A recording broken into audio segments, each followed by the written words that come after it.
মধ্যবিত্ত মানুষদের ছোটোখাটো ঈদের বাজার। আসলে ঈদের বাজার বলতে আহামরি কিছুই করিনি, টুকটাক যাই পেরেছি। আসলে আমিও যাইনি আপনাদের ভাইয়ার সাথে, আপনাদের ভাইয়া একাই করে নিয়েছে। আসসালামু আলাইকুম, কেমন আছেন সবাই? তো টুকিটাকি ঈদ বাজার তো সবাই করেছেন কম বেশি, তবে আমিও করেছি। তো আহামরি কিছু না, যতটুকু পেরেছি ততটুকুই, ওগুলোই আপনাদের সাথে শেয়ার করব। আশা করি আজকের ভিডিওটিও আপনাদের কাছে অনেক অনেক বেশি ভালো লাগবে। এখানে তো আমি বিছানাটা গুছিয়ে নিচ্ছিলাম, মেয়েও ছিল সাথে। আসলে মেয়ে তো এখন স্কুল বন্ধ, স্কুলে যেতে পারে না, সব সময়ই আমার সাথে থাকে। আর বাচ্চারা মায়েদের সাথে থাকবে এটাই স্বাভাবিক। আর বাচ্চারা যদি মায়ের সাথে থাকে তাহলে কিন্তু অনেক অনেক বেশি ভালো লাগে। আমি জানি না কেন এত বেশি ভালো লাগে, আমার মেয়ে যখন আমাকে মা বলে ডাকে এত বেশি ভালো লাগে, যেটা আমি আপনাদেরকে বলে কখনোই বোঝাতে পারবো না। আমার মনে হয় সবারই মনে হয় এরকমই লাগে, মানে ভালোই লাগে, এটাই স্বাভাবিক। তো কথা বলতে বলতে কিন্তু আমি এখানে বিছানাটা খুব ভালো করে গুছিয়ে নিয়েছি। এখন হচ্ছে বিছানাটা খুব ভালো করে ঝেড়ে টেরে নেব। আজকের ভয়েসটা হয়তো বা একটু অন্যরকম শোনা যাচ্ছে, তার কারণ হচ্ছে আমার অনেক অনেক সর্দি লেগেছে। তো এজন্যই কথাগুলো নাকে বাজতেছে, এত পরিমাণে ঠান্ডা লেগেছে যেটা আমি আপনাদেরকে বলে বোঝাতে পারবো না।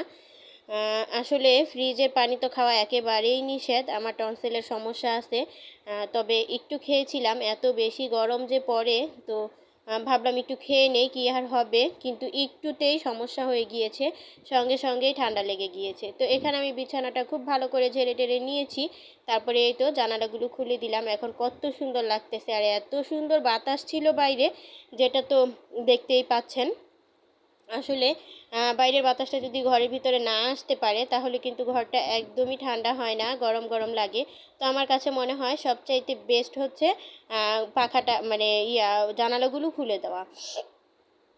এখানে তো মেয়ে চলে এসেছে দাঁত ব্রাশ করার জন্য। তো আমার মেয়ে কি করে জানেন, যখনই দাঁত ব্রাশ করে না কেন, মানে আমার ব্রাশেও পেস্ট লাগাবে, এটা ওর অভ্যাস। মানে আমি জানি না কেন করে, আর আমি কিন্তু ছোটোবেলা থেকে ওকে শিখাইও নি, ও নিজে নিজেই এই কাজটা করে। তো আমার এই জিনিসটা খুব বেশি ভালো লাগে যে ও এতটুকু কেয়ার করে, যে আমার মাও দাঁত ব্রাশ করেনি, আমার মাও সাথে দাঁত ব্রাশ করবে, সেজন্য ও আমার ব্রাশেও পেস্ট ভরিয়ে রাখে। তো এই তো এখন আমার মেয়ে দাঁতটা ব্রাশ করে নিচ্ছে, মুখটাও খুব ভালো করে ধুয়ে নেবে। আসলে ও যখন থেকে আর কি একটু বুঝতে শিখেছে, বড় হয়েছে, তখন থেকে নিজে নিজেই ব্রাশ করে, আমাকে করিয়ে দিতে হয় না। মেয়েরা বড় হলে মায়ের শান্তি, তাই না? কথাই তো আছে। তো অনেক বেশি ভালো লাগে এই জিনিসটা, যে অনেক কাজই এখন ও নিজে নিজে করতে পারে, আমার আমার আশায় থাকে না। এই যে দাঁত ব্রাশ করলো না, দাঁত ব্রাশ করে ঘরে গিয়েই সাথে সাথে কি করবে, মুখে ক্রিম লাগিয়ে নিবে। এই জিনিসটা আমার ওর অনেক অনেক বেশি ভালো লাগে। তো ওই যে সর্বপ্রথমেই তো বললাম যে ছোটোখাটো ভাবে আর কি নিম্নবিত্ত মানুষের ঈদ বাজার। তো এখানে আপনাদের ভাইয়া শশা নিয়ে এসেছে, আর সে সাথে লেবু। আমরা হচ্ছে ঈদের পরের দিনই চলে যাব বেড়াতে আমার উকিল মায়ের বাসায়। তো ওইখানে যাওয়ার জন্য টুকিটাকি অল্প অল্প কিছু এনেছি, যাতে নষ্ট না হয় বা বেশি বেশি করে রান্না করে ফেলে দিতে না হয়। তো এখানে এক প্যাকেট লাচ্ছা সেমাই নিয়ে এসেছিলো, সেই সাথে এক প্যাকেট কলের সেমাই, নুডলস, তারপরে ছিল বিরিয়ানি, তারপরে পোলাওয়ের চাল, চিনি, সে সাথে গরম মশলা ছিল, ডাল ছিল।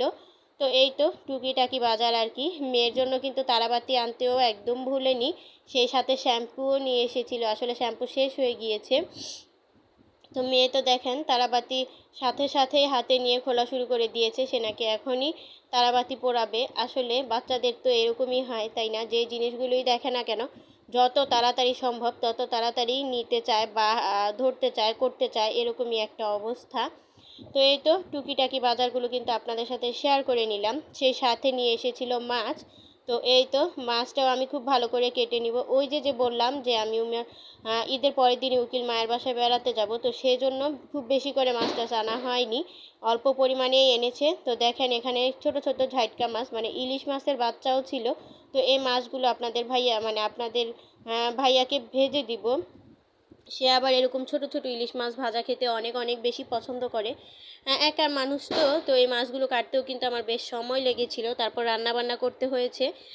আসলে এই কাজগুলো করতে আমার অনেক অনেক বেশি কষ্ট হয়, সে সাথে অনেক বেশি ভালোও লাগে। তার কারণ হচ্ছে নিজের সংসারের কাজ চাইলেও করতে হবে, না চাইলেও করতে হবে। তো এই তো লাকড়ি চুলায় আমি রান্না বসিয়ে দিয়েছি, সেই সাথে এখানে আমি ভাত বসিয়ে দিয়েছিলাম। আর এদিকে তো মাছগুলো লবণ হলুদ মরিচ দিয়ে মাখিয়ে রেখেছিলাম, এগুলোও খুব ভালো করে ভেজে নিব।